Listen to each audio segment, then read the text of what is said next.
Bonjour tout le monde et bienvenue à Discussion avec un expert. Quel épisode, je ne le sais plus, ça fait plusieurs. Dans mon nouveau décor, je vous ai même préparé un feu de foyer, n'est-ce pas fantastique? Et aujourd'hui, ainsi que pour les 2 prochains épisodes, je vais être avec des spécialistes en réorientation de carrière. C'est notre thématique, j'enlève ma montre, parce que non seulement c'est l'époque qu'il veut, il y a beaucoup de monde qui cherche actuellement à se réorienter parce que avec toutes les histoires de COVID, etc., puis je trouvais que c'était très pertinent. Et il y a juste, quand j'ai fait ma recherche pour inviter des gens, etc., j'ai vu que c'était plutôt rare. Je croyais qu'il y avait beaucoup de monde qui avait une expertise là-dedans. Finalement, pas tant, en tout cas du moins pas affiché. Alors, on va jaser de tout ça avec mon invité, Amy Andraos de Salto Conseil. Bonjour, Amy. Salut Marc. Ça va? Ça va très bien, toi? Ah oui, super. Écoute, je trouve que c'est dans l'air du temps, je suis en pleine forme.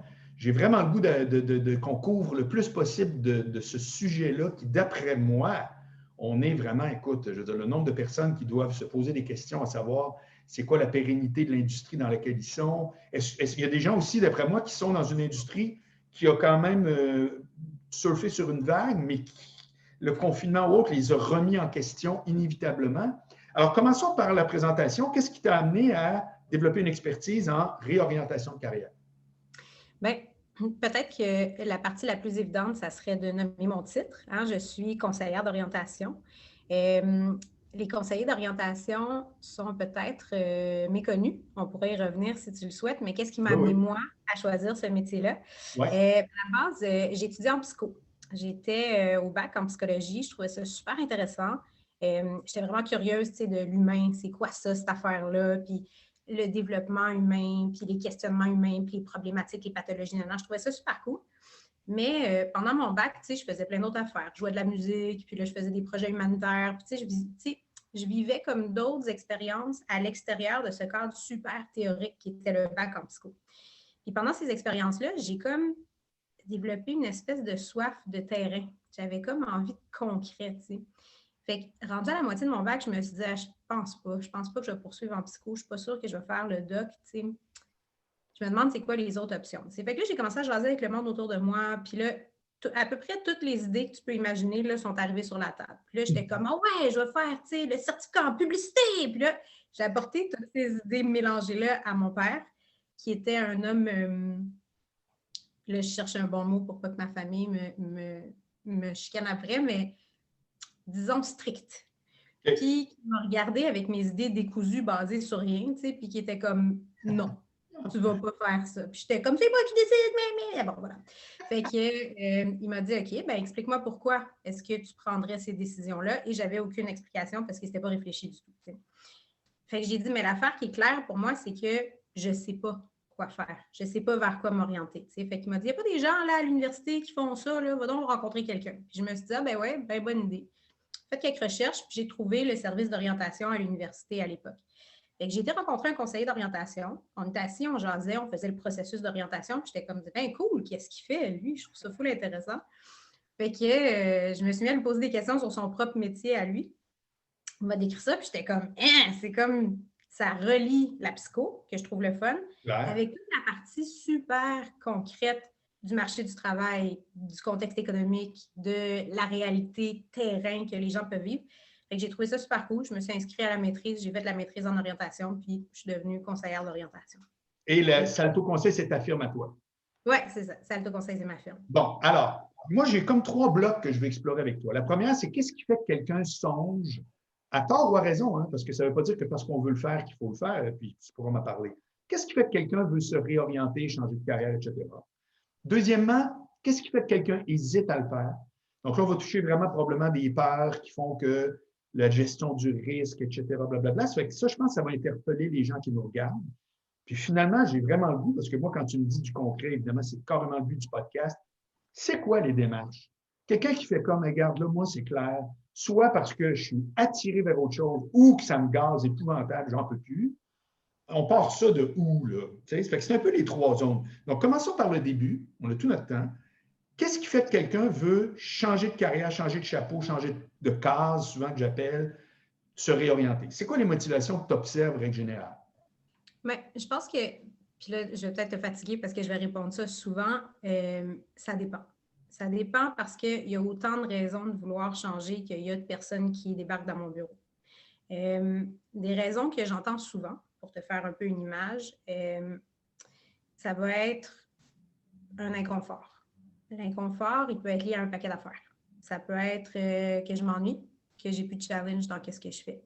Ça peut être les gens. Tu sais, il y a comme un quote là, qui se promène ces temps-ci là, sur Facebook, sur les réseaux sociaux. Souvent, tu vas lire les gens quittent pas leur poste, ils quittent leur patron. Tu sais. Fait que c'est comme j'ai un conflit avec les gens, ça marche pas. Tu sais. Des fois, ça va être que les gens constatent que ça fonctionne pas. Il y a des gens qui viennent me voir et qui me disent ben, j'en suis à mon 3e burn-out, puis j'ai pas encore 50 ans, il y a quelque chose qui ne fonctionne pas. T'sais. Ben oui. Je vais souvent voir des gens en contexte de dépression, des gens qui ont vécu des changements de vie. Est-ce qu'ils viennent te voir, Rémi? Est-ce qu'ils viennent te voir pendant qu'ils sont dans le creux de la vague ou ils viennent te voir avant ou après, d'après toi? Tous ces cas de figure-là existent. OK. Ouais. Fait que c'est sûr que on va travailler conjointement. On a quand même beaucoup de compétences là, en orientation au niveau de l'accompagnement psychosocial. Mais dans certains cas, c'est sûr qu'on ne fait pas de la thérapie. Fait que dans certains cas, ouais. On va travailler en parallèle. La personne va être suivie en orientation et en psychothérapie. Ou des fois, ça va être juste la psychothérapie puis ils reviennent nous voir après. Ou l'opposé. Des fois, les gens ils disent non, il y a plein d'affaires qui ne vont pas, mais si je savais au moins où est-ce que je m'en allais, il me semble que ça m'enlèverait un poids. Fait que, il y a tous ces cas de figure-là, encore une fois, qui peuvent exister. Fait que, imagine-le, ça peut être, même à l'extérieur des problématiques de santé mentale, là, ça peut être vraiment, ma vie a bougé, je suis en couple, je ne le suis plus, puis là, ma job, ça ne fait plus de sens, Ça peut être, je suis partie en congé de maternité, puis là, je reviens au travail, mais là, ma vie n'est plus ce qu'elle était. Hey, je ne suis pas sûre là, que je suis game de faire 70 heures semaine, ça ne fonctionne plus, ça. Okay. Fait que ces changements de vie-là peuvent engendrer un désir de changer d'orientation professionnelle. Maintenant, les autres changements, il y a des choix forcés. Hein, un peu comme on voit maintenant avec la COVID. Si je travaillais, je ne sais pas, dans l'industrie touristique, ça ne va pas super bien. Je l'aimais mon métier, puis je l'aime encore, mais pour tout de suite, il faut que je gagne mon pain. Qu'est-ce que je fais? Ça peut être des choix forcés d'autres manières. Là, je suis charpentier, je tombe en bas d'une échelle, mon bras ne marche plus, je peux peut-être plus être charpentier. Qu'est-ce que je fais maintenant? Fait que tous ces cas-là peuvent exister, puis il y en a autant là, que tu peux imaginer. Comment tu fais pour avoir un catalogue exhaustif des possibilités? Je veux dire, à un moment donné, tu sais, comme. Puis là tu as une réponse à ça, c'est clair. Mais moi, naïvement, je me dis, quand je t'écoute, je me dis, mais ça se peut pas que la fille a fait ingénieur, infirmière, que tu connais toutes les. Ça se peut pas. Basé sur quoi tu vas jouer dans tout l'inventaire puis recommander des trucs, tu sais? C'est une super bonne question que tu me poses, puis je suis vraiment contente que tu la poses parce que j'aimerais ça démystifier cette espèce de mythe. Les conseillers d'orientation, oui, on a une expertise puis on a une grande connaissance du marché du travail, mais on va tout le temps remettre le cadre en disant que, mettons qu'on travaille toi puis moi, tu es mon client, bien moi, je suis l'experte du processus, puis toi, tu es l'expert en toi. Fait que moi, je ne le saurais jamais qu'est-ce qui est bon pour toi, tu sais. Si je te disais après, je ne sais pas, on fait un processus de, mettons, 6 rencontres. Là, on a passé ensemble là, 6 heures de ta vie. Après 6 heures, là, c'est bien court là, dans la vie d'un être humain. Tu sais. Si je me mettais à dire, ça y est, ingénieur, tu sais, j'ai toutes les chances de me tromper, fait que je ne le ferai pas. Tu sais. Fait que mon travail à moi, plutôt que de proposer des affaires aux gens, c'est vraiment de les accompagner dans cette réflexion-là, de vraiment pouvoir leur permettre de réfléchir à deux, les aiguiller quant à où faire leur recherche puis comment la structurer. Tu sais, parce que des répertoires de ce qui existe sur le marché, il y en a. Tu sais, il y en a qui ont été créés, qui ont été générés, puis on peut aller s'en inspirer. Tu sais. Puis une fois que la personne est capable de soulever quelques possibilités puis dire tu sais, ça pourrait être dans ces eaux-là, bien là, je vais pouvoir aider la personne à trancher en disant OK, dans nos dernières rencontres, tu as soulevé tel aspect. À la lumière de ça, là, cette idée-là que tu me soulèves maintenant, est-ce que c'est une bonne idée ou une moins bonne idée? Qu'est-ce qu'on en fait? T'sais? Fait que ça, c'est un peu comment on va travailler ensemble. C'est vraiment un travail de coaching, d'accompagnement, de support. Notre outil, ça s'appelle le counseling. C'est vraiment un travail de counseling pour pouvoir amener la personne à tirer sa propre conclusion. Parce que mais c'est très intéressant. Non, oui, mais c'est cool parce que, tu vois, moi, je suis médiateur. J'ai une formation de médiateur. Ouais. Puis, la différence avec un arbitre, c'est que quand tu t'en vas devant l'arbitre, il va prendre une décision. Mais le médiateur, lui, il fait affaire avec deux personnes, par exemple, dans un cas de divorce, peu importe, qui disent on ne veut pas aller en cours, on va aller devant le médiateur. Le médiateur, lui, il va décider de faire rien, zéro. il est gardien de ce que tu as bien dit, un processus. C'est-à-dire que dans le fond, tu n'as pas à être experte de tous les métiers pour pouvoir aider quelqu'un à se réorienter. Il faut que tu sois experte d'une espèce d'introspection, puis d'éviter les blocages ou peut-être, dis-moi si je me trompe, éviter les fausses conclusions, par exemple. C'est un bel exemple. Oui, entre autres, ça peut être ça. Tu sais, je te dirais qu'un bel avantage qu'on a, c'est de ne pas être la personne qui est dans la situation. Ouais. Si je te prends là, puis que je te dis, va-t'en te mettre le nez là, dans le coin de la pièce, puis que je te dis, OK, qu'est-ce que tu vois? Tu vas me dire, ben là, je vois de la peinture bleue. OK, qu'est-ce que tu vois d'autre? Ben rien. Parce que tu es dans la situation, tu as les deux pieds dedans, tu ne vois rien. Fait avec notre Là, distance. tu vois le gars qui se met le nez, là, tu le regardes aller. Exact, c'est ça. Fait que c'est ça qu'on est capable de refléter à la personne devant nous. C'est sûr que ça l'aide d'être curieux, tu sais. Ça l'aide de rester au courant, puis de lire la rubrique économique, puis de savoir un peu qu'est-ce qui se passe sur le marché. Mais je ne serai jamais l'experte en tout, là. Tu sais, là, des fois, les gens qui viennent me voir, ah, je travaille à fonction publique, je suis du niveau LP4, puis là, si je voulais me rendre. Mais je ne sais pas, là. Je ne sais pas. Explique-le-moi, c'est quoi? Puis là, je vais pouvoir t'aider. Je te suis. Ouais. OK. Maintenant, c'est fort intéressant. Qu'est-ce qui fait, règle générale, parce qu'on comprend que ton fameux ça dépend, c'est tout à fait logique, c'est-à-dire il y a 1000 cas d'espèces, etc. Mais moi, je suis vraiment curieux, parce que moi, c'est un de mes dadas, ce qui fait peur. Qu'est-ce qui fait que les gens vont hésiter à faire une réorientation de carrière? Donc, et là, je suis curieux de subdiviser ça en deux. C'est-à-dire d'hésiter à littéralement mettre de l'avant un projet, donc exemple d'aller te consulter, ou après ta consultation, tu constates qu'ils vont choquer pareil. Puis je dis choquer, c'est sans, tu comprends, ce n'est pas un jugement, là, mais alors, séparons-le en deux. Quelqu'un qui ne veut même pas faire la démarche, puis quelqu'un qui fait la démarche, puis qui finalement, tu sens, c'est pas qu'il ne s'est pas retrouvé, c'est il fait, et le risque, le fameux risque, qui parfois est vrai. C'est quoi ton expérience avec ça? Mais mettons la première question. Avant de même venir chercher de l'aide, avant même de consulter en orientation, c'est épeurant parce que l'humain n'est pas bon à gérer le changement. Puis, si, mettons, on compare l'orientation à la thérapie, dans un contexte thérapeutique, on peut prendre beaucoup de temps pour observer, pour explorer la situation, pour comprendre. En orientation aussi, on peut explorer, puis on peut le faire longtemps, mais après un certain temps, on est appelé à prendre une décision. T'sais. Puis ça, ben, c'est bien épeurant parce que imagine que je me magasine une maison. T'sais. Ben, il n'y a personne qui habite dans une maison pendant 1 an ou 2, puis qu'après ça, il dit, ouais, elle est belle, elle l'achète. C'est pas comme ça que ça fonctionne, right? Tu vas magasiner, tu vas checker des photos en ligne, tu vas visiter la place, tu vas peut-être y aller de jour, puis peut-être tu vas y retourner de soir, puis peut-être tu vas marcher dans le quartier, puis essayer de jaser avec les voisins, puis marcher jusqu'au métro, te demander si c'était trop long, si tu vas geler en hiver, tu sais. Fait que le processus d'orientation, c'est comme si tu t'achetais une maison. C'est vraiment de se dire, je pourrais jamais la vivre, la nouvelle expérience, avant de le faire, le move, tu sais. Mais je peux m'en rapprocher. Je peux m'en rapprocher de manière, tu sais, quand même assez serrée. Là. Si je m'en vais, mettons, parler avec des gens qui la font, la job qui m'intéresse, puis que je leur demande, OK, moi, je l'imagine comme ça, là, mais toi qui le fais pour de vrai, le métier, un random vendredi matin, tu rentres au bureau, tu allumes l'ordinateur, qu'est-ce qui se passe après, tu sais? Bien, peut-être que je vais être un petit peu plus capable de me positionner quant à je veux dessus ou je veux pas. Mais avant de regarder tout ça, puis de prendre le téléphone puis de m'appeler, ben moi, je me dis, OK, là, je vais aller voir une conseillère d'orientation. Qu'est-ce qu'elle va me dire? Elle va-tu me proposer des affaires que j'aime pas? Puis, tu sais, j'en ai vu un conseiller d'orientation quand j'étais au secondaire. Puis là, il m'a dit d'être trapéziste. Puis moi, j'ai peur des hauteurs. Tu sais, fait que il y a toute cette espèce de... Puis on y reviendra. Tu sais, tout à l'heure, tu me disais, ah, tu sais, il me semble que vous êtes pas beaucoup. Oui. Bien, il y en a des conseillers d'orientation. Tu sais, on est à l'ordre, on est 2600 membres. 2600 membres à travers le Québec. On est quand même, tu sais, une bonne gang pour une problématique comme celle-là, mais on est méconnu. On est très méconnu, puis on est peut-être mal aimé, tu sais, parce qu'il y a souvent cette vieille image, tu sais, du conseiller d'orientation dans l'école secondaire, tu sais, un cliché que je ne suis pas certaine exactement d'où il vient, là, mais tu sais, puis qui dit aux gens quoi faire, puis que c'était jamais faire, tu sais, puis c'est une profession qui a beaucoup évolué avec les années, tu sais, on n'en est plus là, là. Quand on pense à d'où ça vient, là, cette histoire-là, c'est une profession qui date de l'époque de la guerre, tu sais.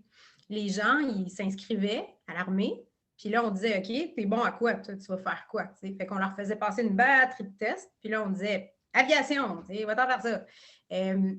C'est né de là, mais dans les 30, 40, 50 dernières années, le métier a continué d'évoluer, on n'est pas resté là. Tu sais. Mais cette vieille image, on dirait qu'elle reste là. Puis ça peut être confrontant de dire, OK, je sais que je ne suis pas bien, mais je vais aller voir quelqu'un pour en jaser. Un, ça implique un changement, ça, c'était peurant. Deux, d'un coup, qu'elle se trompe, l'autre, puis qu'elle me dit d'aller faire le comptable, puis que moi, je ne suis pas bon en calculatrice. Tu sais. Il y a tous ces enjeux-là qui peuvent peut-être freiner la personne, tu sais, avant d'aller prendre action. Puis il y a tout le reste, tu sais, ça te demande du temps, ça te demande de l'énergie. Il faut que tu t'investisses dans ta démarche parce que je ne vais pas te dire qu'est-ce que tu dois faire, tu dois le trouver. Donc, ça implique que tu viens me voir, tu discutes, tu fais des exercices à la maison, tu fais de la recherche, tu jases avec des professionnels. Tout ça, c'est un engagement que peut-être qu'on est prêt, peut-être qu'on n'est pas prêt à le faire. Il faut y réfléchir. Il y a des sous qui sont impliqués là-dedans quand c'est au privé. Il y a des services gratuits, bien sûr, qui existent. Là, c'est important de s'en rappeler aussi. Mais oui, pour toutes ces raisons, je pense que les gens pourraient avoir des hésitations potentielles. Et qu'est-ce qui fait que quelqu'un entreprend le processus, puis toi, tu constates, malheureusement, prenons les cas malheureux, là, tu sais, pas des ça dépend, là, les cas malheureux à tes yeux, que quelqu'un aurait gagné à faire le move, puis tu vois que finalement, il ne le fera pas. C'est quoi qui fait? Oui. Je pense qu'il y a deux choses. Un, des cas malheureux. Ça fait plus de 10 ans là, que je travaille dans le domaine. Je ne suis pas sûre que j'en ai eu vraiment des cas malheureux. Je vais te dire pourquoi. Parce que le statu quo, c'est quand même une décision. Puis c'est de se dire, bien, dans un processus d'orientation, si je faisais déjà quelque chose, là, si c'est une réorientation de carrière, bien, l'option où je suis actuellement, elle est toujours à comparer à toutes les autres options que je vais voir. Puis si j'ai fait le tour du jardin, puis qu'au final, je me dis, hey, finalement, c'est mieux que ce que j'ai déjà, bien ça, c'est une constatation intéressante parce qu'après ça, je chiale là, le lundi matin en rentrant au bureau, mais je vais savoir que chez le voisin, c'est pas nécessairement plus vert. J'aimais mieux ça. Ouais. Ça, pour moi, c'est pas un cas malheureux du tout. Si la constatation, c'est ça, bien, ça l'apaise quand même, puis ça l'amène une certaine satisfaction. T'sais. Maintenant, dans le cas où les gens vont choquer, l'expression, si je reprends la tienne, là, ça revient à cette espèce de peur. Puis, tu sais, des fois, tout est une question de timing aussi. Peut-être que ce n'est pas le temps maintenant de faire un gros move pendant que je viens juste de m'acheter une maison, j'ai une hypothèque, j'ai des jeunes enfants. Mais tu sais quoi? Je vais y penser. Puis peut-être que dans 5-10 ans, je vais y revenir. Bien, regarde, tu me fais penser à quelque chose. Moi, il y avait une madame dans le temps, j'oublie son nom, j'ai toujours été, moi, la caisse pop du Mont-Royal, qui est anciennement la caisse populaire d'Outremont. Ça a fait 25 ans que toutes mes bébelles sont là. Puis il y avait une madame, il me semble que c'était Bédard. Puis elle disait, ah, moi, M. Boilard, je vous aime beaucoup parce que, contrairement aux autres clients qui viennent tout le temps en urgence pour hier, vous venez jaser de vos projets. Est-ce que tu as des clients et est-ce que tu recommandes quelqu'un qui a juste l'idée qui trotte de faire, coudonc, je ne vais pas embarquer là avec une espèce de, voici ma grande démarche. Je vais aller jaser avec une conseillère, une Amy Andraus ou peu importe, avec qui je vais dire, hey, c'est-tu quoi pas clair? Puis, c'est-tu quelque chose qui se fait aussi où il faut nécessairement dire, je rentre dans un processus de papa. Définitivement, définitivement, parce que c'est comme la carrière, ça se prépare, tu sais. Puis souvent, on a l'impression que ça se prépare quand on est tout jeune, puis là, j'ai 16 ans, il faut que je prenne toutes les décisions jusqu'à 65, tu sais. Mais non, tu sais, l'orientation, c'est tout au long de la vie. Puis, ben, c'est à un moment donné, tu te dis, ben, il me semble que j'aimerais ça me faire un plan, tu sais. Ben, viens-t'en, viens jaser, tu sais.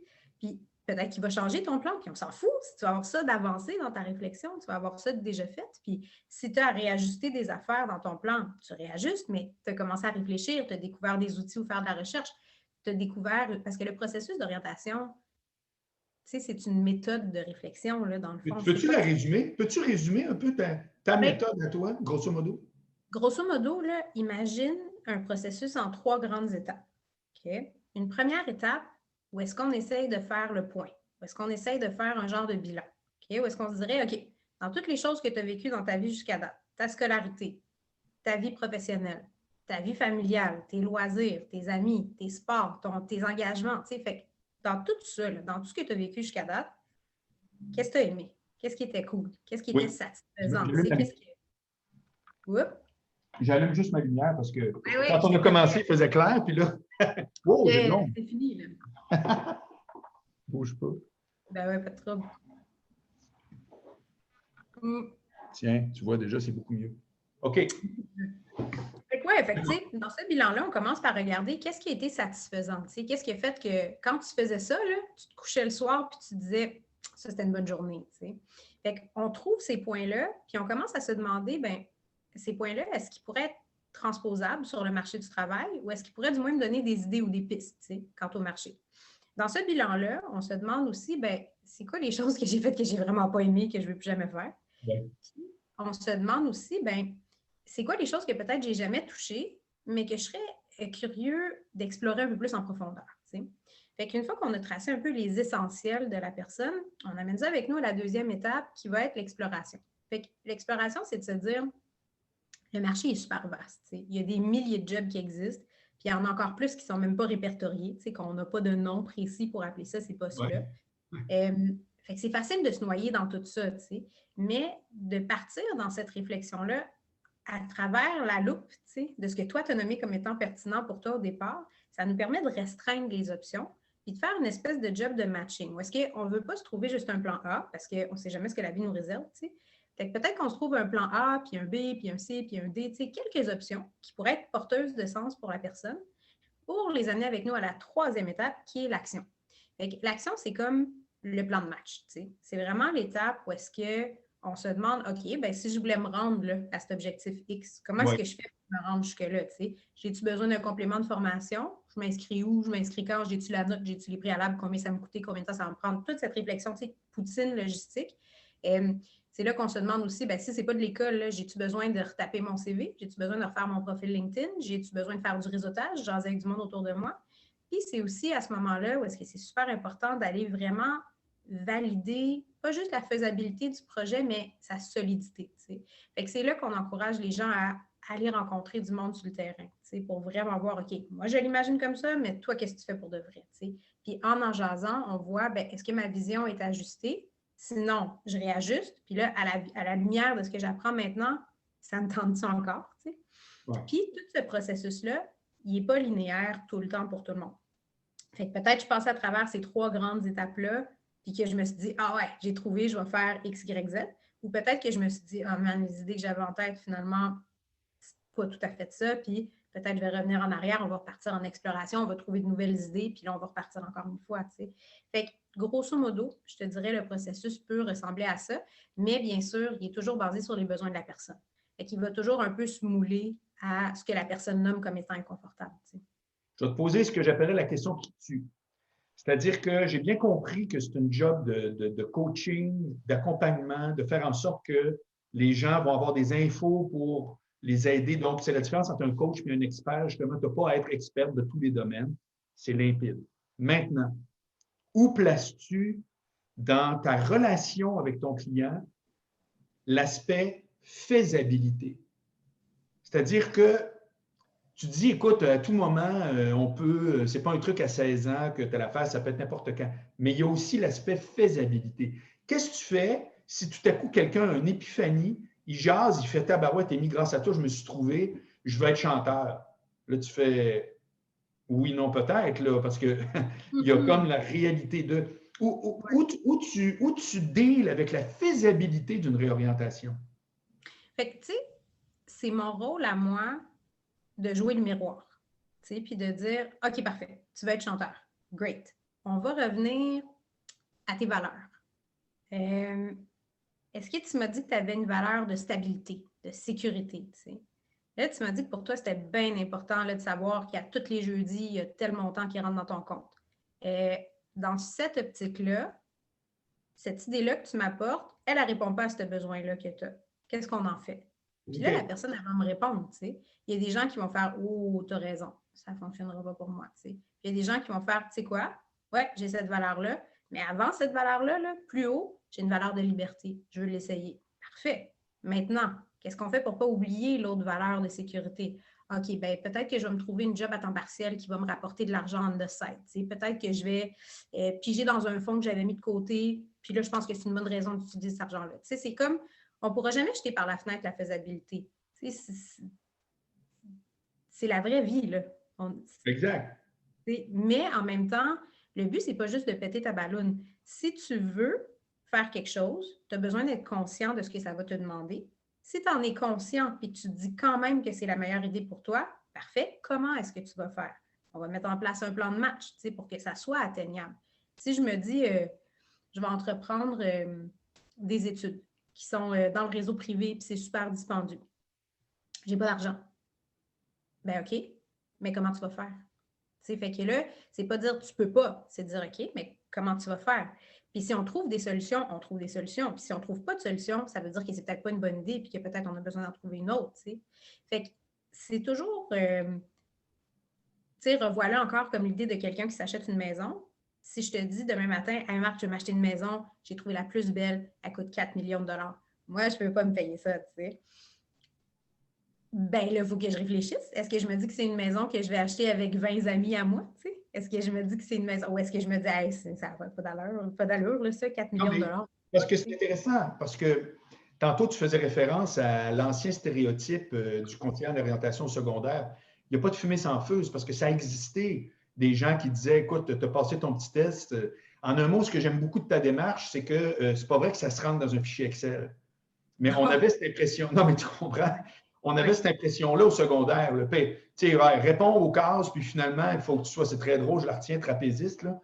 Ça fait que, mais il y a tout ça aussi dans ce que tu dis, c'est-à-dire que jamais je t'entends dire, ben voyons donc, quelle idée de cave. Il y a juste tout le temps un reflet, puis un retour à la réalité en disant, ben non seulement. C'est intéressant parce que souvent, ce que je crois, c'est que les gens qui hésitent à se réorienter, c'est pas autant à cause d'eux qu'à cause du marché. Si on discute avec toi, on ne se fait pas répondre le marché va te repousser. On se fait juste répondre est-ce que de ton côté, il y a les outils pour y aller, compte tenu de la réalité du marché. Tu comprends? Ça fait que c'est assez intéressant. Est-ce que tu es prêt à la réponse du marché? Ben, alors, moi, souvent, ben, ça, c'est l'autre affaire parce que je te gérant d'artiste, moi. Ça fait, la réorientation, j'en faisais quasiment chaque jour parce qu'il fallait tout le temps, à quelque part, faire un nouveau projet. Puis ce qui revenait tout le temps, puis tu me dis qu'est-ce que tu en penses, mais c'était vraiment juste la question, es-tu prêt à payer le prix? Es-tu prêt à payer le prix? Je veux dire, je ne crois pas que tu offres des services de miraculés. Tu sais. C'est pas genre, on va aller voir Amy, puis en sortant de là, on a de l'eau bénite, puis finalement, les affaires arrivent. Je ne pense pas non plus que tu es downer, tu ne respires pas ça pantoute. Manifestement, tu es là pour que les projets arrivent, mais il y a ce qu'on parlait, un critère de faisabilité. Ça fait que payer le prix, c'est un peu un côté poche. Dis-moi si je me trompe. D'après moi, tu ne parles pas de ça au début. Au début, tu dois plutôt parler de la personne avec ses aspirations, plus que ce qui pourrait le bloquer. Ça doit aller plus loin dans le processus, non? C'est sûr que ça va plus loin parce que pour savoir si je suis prêt à payer le prix, si je reprends ton expression encore une fois, ben, j'ai besoin de savoir qu'est-ce qui est important pour moi, tu sais. C'est ça. Puis ça, c'est vraiment l'espèce de bilan qu'on va faire au début pour vraiment voir. Tu sais, il n'y a personne qui est contre la vertu, là. Tout le monde trouve que c'est beau le courage, là. Tout le monde trouve que c'est beau, tu sais, d'être X, Y, Z. Toutes les valeurs sont importantes, toutes les valeurs sont bonnes. Mais chez toi, dans quel ordre elles se placent? C'est ça qui va nous dire ben, sur quoi on va miser, tu sais. Puis, comment tu fais quand, des fois, les gens, de par leur personnalité, te confrontent toi-même? Comprends-tu? Dans le sens que, mettons que tu vois quelqu'un qui a un potentiel de malade, qui est tout le temps en train de te ramener de la gestion du risque, comment tu fais pour pas des fois faire comme hey yo, là, regarde, moi te le dire, là, réveille-toi, là, parce que j'en ai vu passer qui n'ont pas de potentiel, toi t'en as. Tu sais, je prends des exemples, je dans. Comment tu fais pour que ça ne vienne pas te chercher ou comment tu fais pour conseiller quelqu'un pour lui faire un wake-up call bien au-delà de je devrais changer de métier, tu sais? Ouais, c'est une bonne question. Je sais pas comment je peux dire. La première chose qu'il faut savoir, c'est que quand tu apprends l'outil qui est le counseling, tu apprends la distance professionnelle. Puis ça, ce que ça veut dire, si je le mets en termes vraiment vulgaires puis crus, c'est que ce que la personne choisit at the end of the day, franchement, je m'en fous. C'est pas grave pour moi qu'est-ce que tu vas choisir. Ce qui m'importe, c'est que tu fasses un choix qui te convienne. Mais c'est quoi ce choix-là? Moi, je dors très bien la nuit. Là. Ça ne me dérange pas. Fait que d'avoir cette prémisse-là en tête, ça enlève une partie du poids de me dire hey, tout ce potentiel perdu, nanana, tu sais. Si toi, ça te convient, moi, ça me convient. T'sais. Ça, c'est une première partie. Mais c'est sûr que je suis un humain. Là. Il y a des affaires qui vont me faire réagir. Moi aussi, j'ai des valeurs. Puis moi aussi, des fois, il y a des choses que je vais être comme wow, c'est intense ce que tu me lances là, tu sais. Puis comment je réagis à ça? Mais c'est toujours de se recentrer sur le besoin de la personne devant moi, tu sais. La rencontre est pour l'autre, elle n'est pas pour moi, là. C'est pas Non, bien ça, grave, tu sais. C'est pas bien grave qu'est-ce que moi non, j'en mais c'est parce pense. que je dis Mais ça j'ai quand parce même... Oui? Je dis ça parce que tu rencontres plein de monde. Donc, contrairement à nous qui sommes avec notre petite personne qui pensons à oui, non, peut-être, toi, tu en as vu plein. Tu es comme quelqu'un qui monte des buildings, là, c'est pas son premier building. Fait qu'il peut voir, juste avec le plan d'architecture, il peut dire, oh boy, c'est pas ça, tu sais. Ou au contraire, calvasse, quelle bonne idée.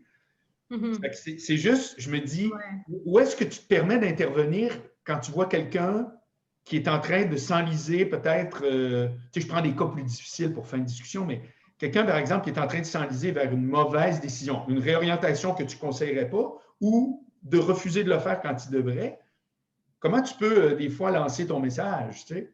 Mais tu sais, c'est sûr que ça se dit à quelqu'un... La base du counseling, c'est l'alliance thérapeutique. C'est l'alliance professionnelle. C'est une Ouais, relation de confiance. OK. Comment? C'est Ben, ça, c'est une relation de confiance entre toi et le client. Le OK. client, il te fait confiance, puis toi, tu lui fais confiance aussi dans son ouverture puis le fait qu'il est transparent avec toi. Fait que dans cette alliance-là, ben moi, je peux dire des choses comme hey, ce que tu es en train de me dire, ça m'inquiète. Ah oui? Puis voici pourquoi ça m'inquiète, bien sûr.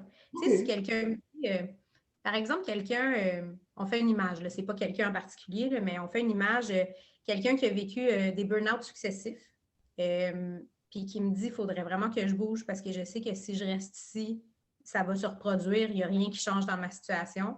On avance dans le processus, puis la personne me dit hey, je vais rester là finalement, j'haïs ça, c'est vraiment pas le fun, j'ai pas de plaisir, je me sens pas bien, mon corps me parle, je fais des crises urticaires, j'ai des troubles de côlon irritable, j'ai mal au dos, là, ça va pas, mais je vais rester là. Ben moi, ça se peut que je dise, tu sais, ça m'inquiète ce que tu es en train de me dire. Qu'est-ce qu'on peut faire, pour prendre soin de ce que tu vis, même si tu décides de rester, tu sais. Je suis. Là, ça sera le choix de la personne de voir, ben OK, est-ce que je reste, mais en faisant attention, je vais mieux manger, je vais mieux dormir, je vais m'entraîner, tu sais, ou est-ce que ça va être, ben je reste, mais je me donne un deadline, tu sais, rendu à telle date, il va falloir que je fasse autre chose, tu sais. Il y a plein de façons de le voir, mais on peut le dire, là, qu'on s'inquiète pour quelqu'un. Oui, en un mot, tu as le droit de parler au jeu. C'est un peu ça, dans le fond. Avec parcimonie, là, avec parcimonie, parce qu'encore une fois, c'est la démarche de l'autre, c'est pas la mienne. Mais oui, mais si ça s'intègre dans la démarche, Bien sûr. c'est ça. Mais je suis juste curieux, là. OK, ouais, c'est Oui, intéressant. c'est sûr qu'il y a une base de bienveillance là, dans ce qu'on est en train de faire. Là. Je ne veux pas Ouais, que la puis personne rentre dans le mur. Là. exact. Puis je pense que je pose, c'est parce que moi, je vais à l'instinct quand on se jase, là, mais je pense qu'il y a un bout que je me dis, parce que tu as un profil qui donne très, très confiance, non seulement dans tes moyens, mais dans la façon que tu t'exprimes, etc. Je me dis, on ne veut pas un robot non plus. Là, c'est beau les histoires de processus, mais on veut quelqu'un qui va être capable, même si c'est une relation éphémère, de dire justement ce que j'appelle parler au jeu, faire comme tu m'inquiètes, je trouve la formulation est parfaite.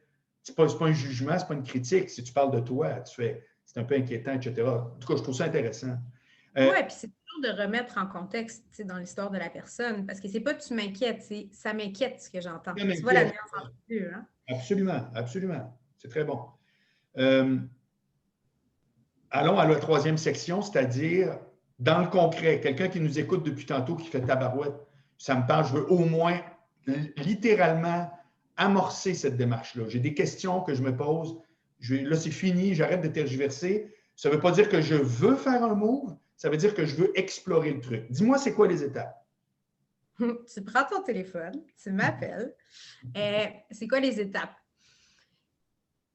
Moi, je pense qu'il faut, c'est quelque chose qu'on voit beaucoup en sciences humaines, dans toutes les sciences de la relation d'aide, comme tout le monde est un humain, puis comme tout le monde a des amis, jase avec sa blonde, avec son mari, tu sais, dans tous ces contextes-là, on a tout le temps l'impression que c'est facile, que c'est accessible, j'y ai déjà pensé, je dois savoir faire ça.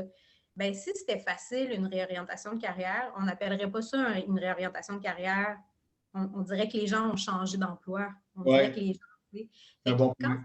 quand ça devient compliqué, ben moi, je pense que ça vaut vraiment la peine de t'accompagner. Tu sais. Puis les professionnels de ce domaine-là, ben, c'est les conseillers d'orientation. Tu sais. Fait que pour quoter un autre conseiller d'orientation, salut, M. Grégoire, qui me disait, tu sais, quand tu as mal à ton travail, là, tu t'en vas voir un conseiller d'orientation. Quand j'ai mal à mon épaule, je vais voir mon physio. Quand j'ai mal, c'est la même affaire. Tu t'en vas voir le professionnel adéquat, puis c'est les conseillers d'orientation. Puis de se rappeler que c'est correct de se faire accompagner. Là. Si je m'étais cassé la jambe, j'irais voir mon médecin. Là, puis là, j'essaie de me trouver quelque chose à faire professionnellement, puis j'ai du mal à trouver. Bien, va trouver quelqu'un qui va t'accompagner. Fait que pour trouver les professionnels en orientation, les conseillers d'orientation, bien, on est un paquet à offrir des services au privé, mais il y a bien sûr des services publics qui existent aussi. C'est où ça? Bien, le premier step qui peut être le fun, c'est d'aller voir le site de l'Ordre, fait que l'Ordre des conseillers conseillères d'orientation du Québec. Il explique bien les services là, qui sont ouverts dans les différentes instances, puis un répertoire là, des gens au privé aussi là, qui va exister. Sinon, une simple recherche Google, tu vas trouver des gens, c'est clair. Écoute, l'expression « j'ai mal à mon travail », ça résume exactement, d'après moi, ce pourquoi on fait un podcast. C'est-à-dire que, non, pour vrai, c'est justement, regarde, ça s'appelle « discussion avec un expert », c'est pas moi l'expert.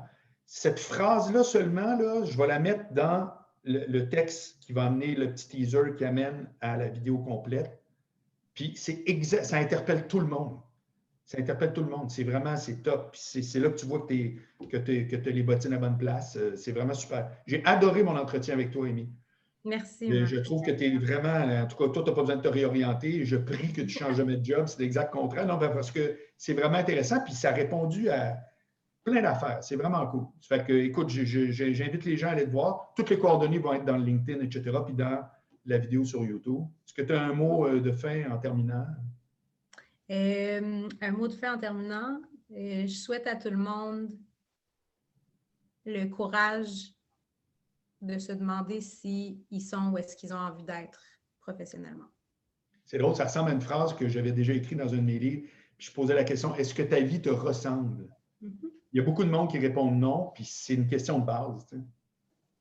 Merci beaucoup. Merci à toi. Salut, bye. Ciao.